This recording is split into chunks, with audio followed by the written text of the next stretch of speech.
Hey there, folks. Welcome to Spectrum Pulse. We talk about music, movies, art, and culture. And today we are finally going to be talking about the newest album from FKA Twigs called Magdalene.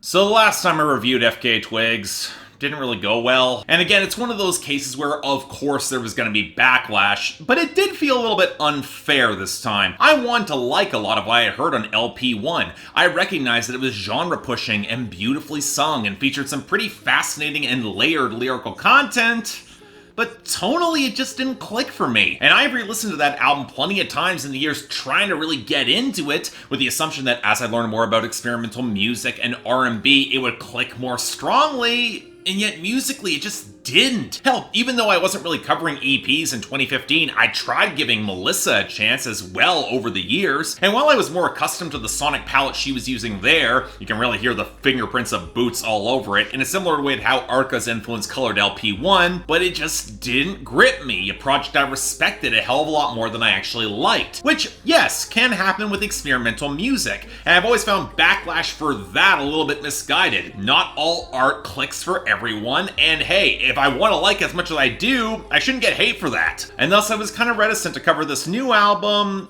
until I saw a list of producers, which seemed to imply she was going in a more accessible direction, or at very least one where I had more inroads and familiarity. Sure, the names that jumped out for me were Benny Blanco and Skrillex and Soundwave and Kenny Beats and even Jack Antonoff, but the names that caught more of my interest were One of Tricks Point Never and Nicolas Jaar, the latter of whom has made electronic music I have really liked this decade. And considering the production was often the biggest sticking point for me why the music wasn't quite connecting, maybe this would work way better. So, alright, how is Magdalene? Okay, I've been sitting on this review for a little bit, trying to really process what FKA Twigs delivered, because it is absolutely a pivot coming off of what she's previously released, shedding many of the R&B elements for tones that rely a lot more on electronica and baroque pop. But even more so than that, Magdalene is a project that also dips very heavily into some very different iconography, more classical and specifically more in the Catholic realm, for which I actually have some expertise, but also leaves me thinking that this project's a bit more ambitious than fully realized. A lot of good intentions, a lot of heavy-handed imagery and themes that don't quite hit as strongly when meshed in with the present story that she's trying to tell, leaving me with an album I think is very good, but not quite great. Absolutely another case of project where I respect it a fair bit more than I love it, even if I do think it's fascinating and absolutely worth talking about. And a really big part of this is linked to Mary Magdalene and that side of the conversation, so let's start there and establish the context. And disclaimer has to be added immediately because of the many complicated figures within the Bible and the New Testament. Mary Magdalene is a lot more complex than most, especially because there's a lot of conflicting narratives surrounding who she even was and her relationship to Jesus Christ and the rest of the disciples. Now, to condense this as much as I can, Mary Magdalene was a woman to whom Jesus was very close in the canonical Gospels, mentioned by name more than nearly any other woman, and even more than some of the disciples. And yet, this is where things immediately get murky, because that's not the only narrative that was present at the time, which is where we have to introduce the Gnostic Gospels, which emphasize a much more prominent role for Mary Magdalene, to the point where it was implied she was in a relationship with Jesus, elevated above all other disciples, which has enthralled a lot of conspiracy theorists and scholars for centuries. Now, keep in mind, in the days of the early church, we're talking about nothing close to the established religious institution we've seen today. It was a weird cult in Judea that had broken apart societal norms, both in the split from Judaism proper and an upending of traditional patriarchal gender norms. Keep in mind, Jesus traveled, ate, and drank with miscreants, tax collectors, and prostitutes, and it was a much more even keel presented between the sexes. Hell, that even surprised into the canonical Gospels that was kind of bucking against patriarchy at the time. But after Jesus' death, certain apostles like Peter and Paul made it their job to muscle a lot of women out of that picture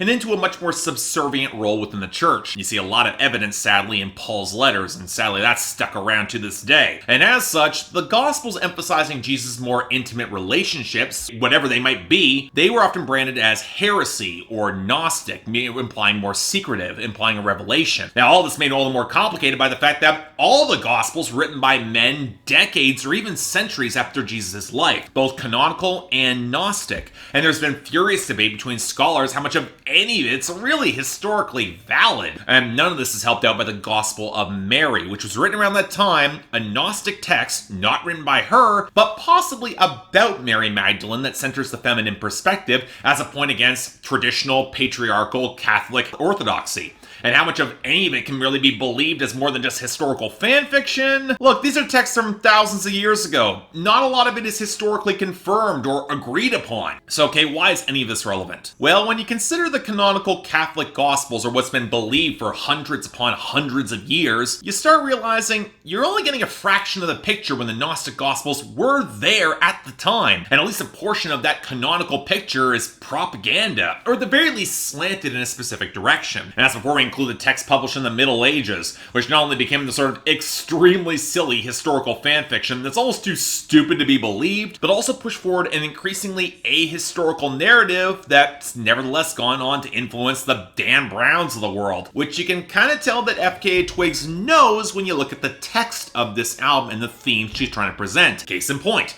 one of the common stories about Mary Magdalene was that she was a reformed prostitute, and yet that was a narrative that was built over centuries of misinformation. It's not true, when in reality there's nothing in any of the Gospels that says it's true, and yet people still believe it in culture to this day. And so when FKA Twigs leans into the Mary Magdalene story as the thematic subtext of her album, which in the text is implied to focus on her complicated relationship and breakup from Robert Pattinson, all of which was very overexposed by the tabloids, you can tell there's actually some meat to that parallel, especially when you factor in race and how she was further stigmatized. So when you have a song like the title track here, which also immediately sketches the Kate Bush comparison, the opening lines and vocal delivery, where FKA Twigs plays with all conceptions of Mary Magdalene and is even willing to imply there might be some messy truth in all of it, the most telling lines come in the outro.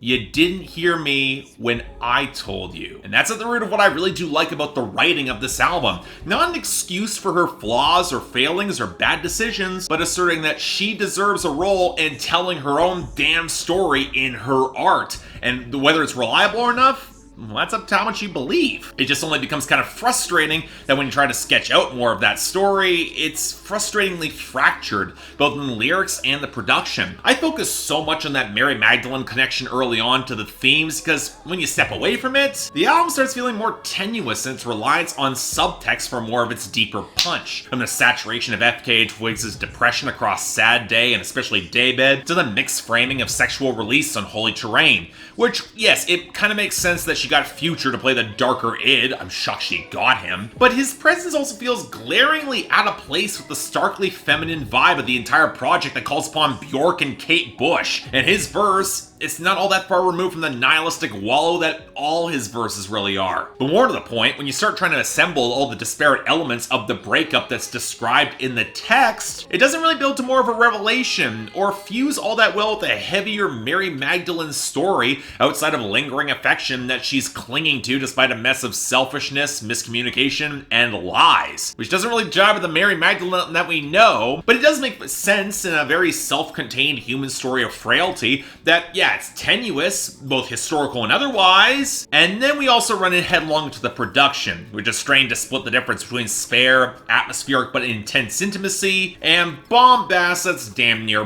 biblical, and it leads to some real intense tonal whiplash. Now don't get me wrong, the muted lo-fi sample that almost sounds like rain against the synth strings and the faint flutter of guitar on Sad Day, it's stunning against that main vocal melody, and yet you can tell that song is shuddering to go full PC music bombast with all the warped percussion, and that's after all the watery but blown out vocal layering on Home With You off the pianos that also is not all that flattering. Or take the crushing bombast of Fallen Alien with the wails of synth, and it's one of the cases where the child choir actually works against all that pummeling groove. It's a terrifyingly potent song that shows exactly how far FKA Twigs can take her experimentation, and yet it feels jarringly out of place to precede it with a surprisingly rote, if well-produced, trap song on Holy Terrain, or the most Bjork-esque cascades to date on the title track, and then follow it with a half-assembled clunky warp of Mirrored Heart, even if I do love her vocals here. That's the other frustration. For as much as FKA Twigs is a stunning singer, when you get tunes like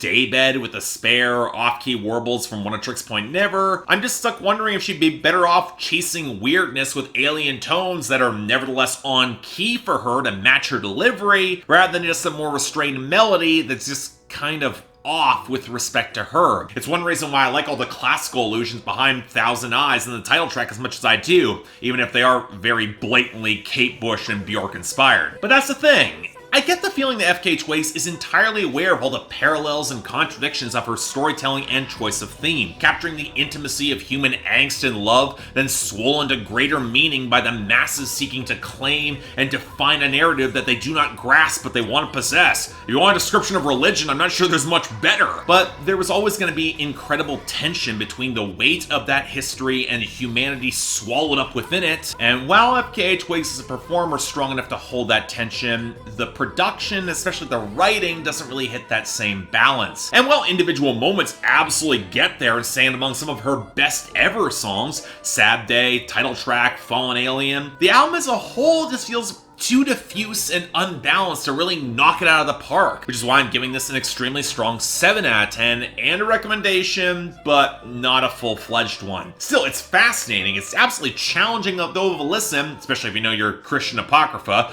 canonical or otherwise. But you know what, yeah, if only because I want to see more artists delve into this particular niche of history and draw that parallel, and FKA Twigs, she knew her stuff. Yeah, worth hearing. So yeah, check it out. Cool stuff. So yeah, thanks a lot for watching. I'd like to like and subscribe. I'd be more than grateful. I know I kind of went on a long extended tangent about like Catholic Gospels and the difference between canonical and Gnostic Gospels, and I'm sure I've got some biblical scholars who will call me out on the stuff I missed there. Again, this is tangled and messy stuff. I'm looking forward to your comments there. It's also something where I have done some research into the deeper subtext of this, because I came in Catholic school. Like, Gnostic Gospels were fascinating stuff if you want to piss off your religion teachers. But beyond all of that, if you want to buy or stream the album, links down there below. And I got the poll up there for y'all to tell me how wrong I am, even though in this particular case, I wanted to like this more. I think there's fascinating stuff, it just didn't quite get all the way there. Beyond that, anything else I might be able to do to improve my presentation, I'm all ears. And if you guys are looking for, say, other album reviews or the newest episode of Billboard Breakdown, links in the card, right over there. But until then, I'm Mark, you're watching Spectrum Pulse, and I'll see you next time.